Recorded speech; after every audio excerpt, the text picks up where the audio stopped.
British Museum has facilitated the study, which has led to more translations and a deeper understanding of the ancient Mesopotamian world.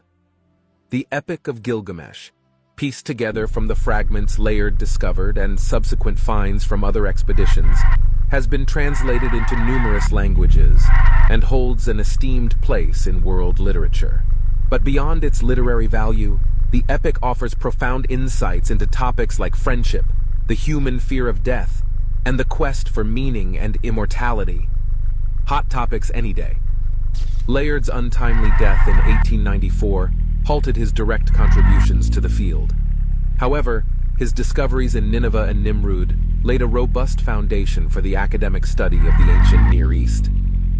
The artifacts he unearthed, especially those related to the Epic of Gilgamesh, not only unveiled a world that had been buried for millennia, but also created bridges of understanding across time, revealing the shared human experiences that transcend ages.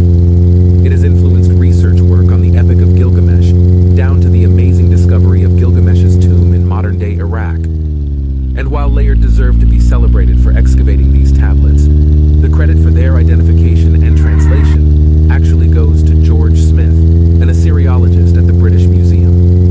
Smith's translation work in the 1870s led to the recognition of the Gilgamesh narrative from among the vast collection of cuneiform inscriptions Layard had discovered. George Smith was the first person to discover and translate the Epic of Gilgamesh.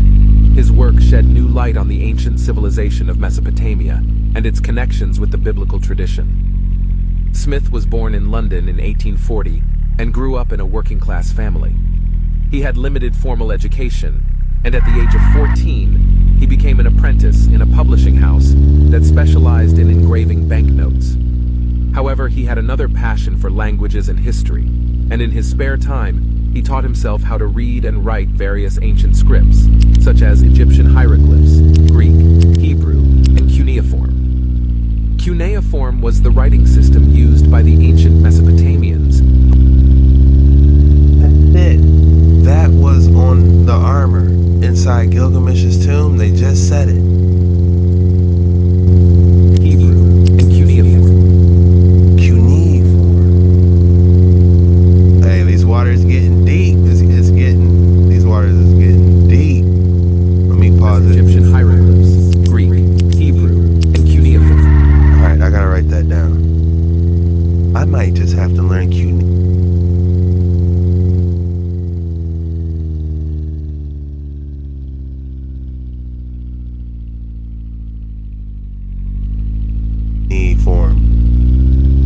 You know, I want to learn Paleo Hebrew. I want to learn all this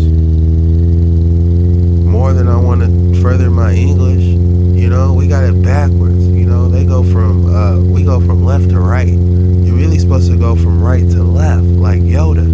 You guys ever watch Star Wars and you hear Yoda talk? You know, they were on to something about Star Wars, man. And those midichlorians, they were on to something about that. That's for another video. But let's write these cuneiforms. Cuneiform. Cuneiform. That was the language that was on all that different armor we saw in Gilgamesh's tomb. That was cuneiform.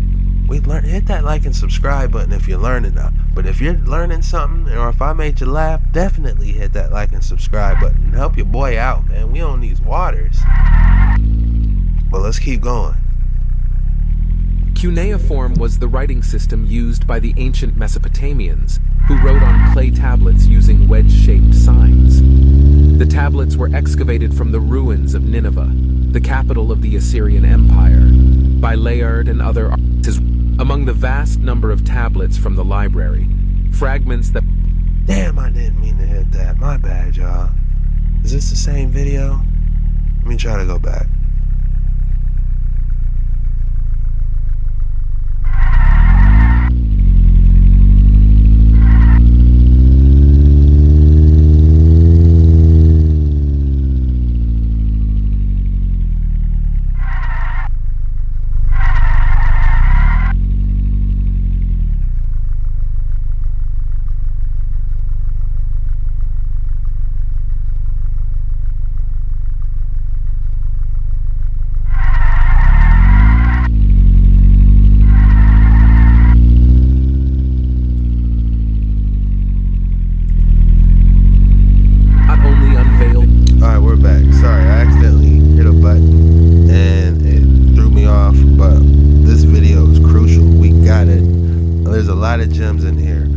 videos, we like to eat the meat and spit out the bones, man. You gotta keep your head on a swivel.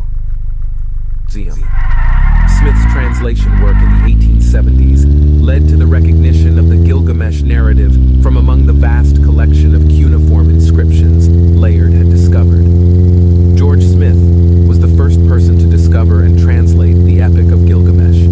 His work shed new light on the ancient civilization of Mesopotamia and its connections with the biblical tradition. Smith was born in London in 1840 and grew up in a working-class family. He had limited formal education, and at the age of 14, he became an apprentice in a publishing house that specialized in engraving banknotes. However, he had another passion for languages and history, and in his spare time, he taught himself how to read and write various ancient scripts, such as Egyptian hieroglyphs, Greek, Hebrew, and cuneiform. Cuneiform was the writing system used by the ancient Mesopotamians, who wrote on clay tablets using wedge-shaped signs. The tablets were excavated from the ruins of Nineveh, the capital of the Assyrian Empire, by Layard and other archaeologists such as Henry Rawlinson and Hormuzd Rassam. As noted earlier, the tablets were sent to the British Museum in London, where they were stored in huge piles, waiting for someone to decipher them. Smith was fascinated by these tablets, and he spent his lunch hours at the British Museum studying the publications on cuneiform that were available at the time. He also befriended Samuel Birch, the director of the Department of Antiquities, who introduced him to Sir Henry Rawlinson, the leading Assyriologist of his day. Rawlinson recognized Smith's talent and promptly hired him as an assistant in the Assyriology department in 1870. Smith's first major discovery was in 1872, when he found a fragment of a tablet that contained part of a flood story that was strikingly similar to the account in Genesis.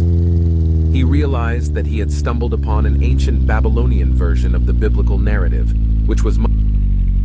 I'm sorry, he spit, but there's nothing more important than cross-reference. Cross-referencing is key.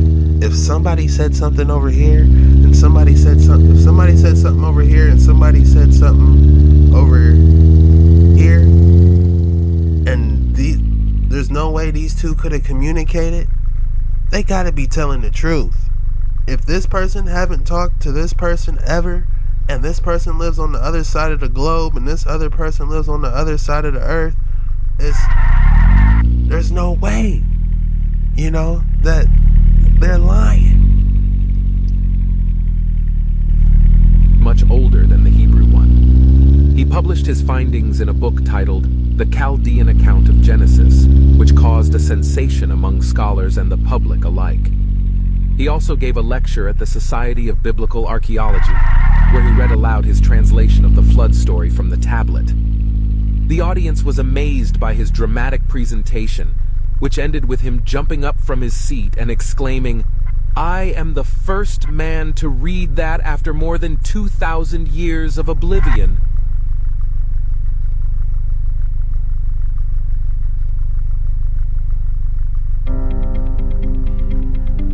CorelDRAW Graphics Suite has core applications that work seamlessly together to provide you with all the tools you need to tackle any design project.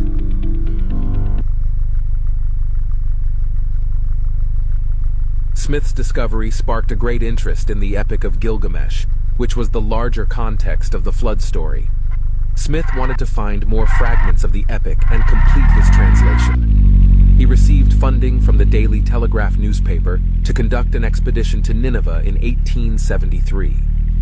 There, he found several more pieces of the puzzle, including the crucial tablet Ewen, which contained most of the flood story. He also found other tablets that contained stories that paralleled or influenced other biblical narratives, such as the creation of man from clay, the temptation by a serpent, and the Tower of Babel. Smith returned to England with his precious finds and continued his work on the Epic of Gilgamesh. He published several articles and books on his discoveries and translations. He also planned another expedition to Nineveh in 1876, hoping to find more tablets and other treasures. However, his second expedition was cut short by his tragic death in Aleppo, Syria. He contracted dysentery and died at the age of 36. He was buried in Aleppo with full honors by the British consul. However, Smith's work revealed some similarities between the Epic of Gilgamesh and the biblical story of Noah's flood. In both narratives, the flood is not a random act of nature, but a deliberate decision made by the gods or God.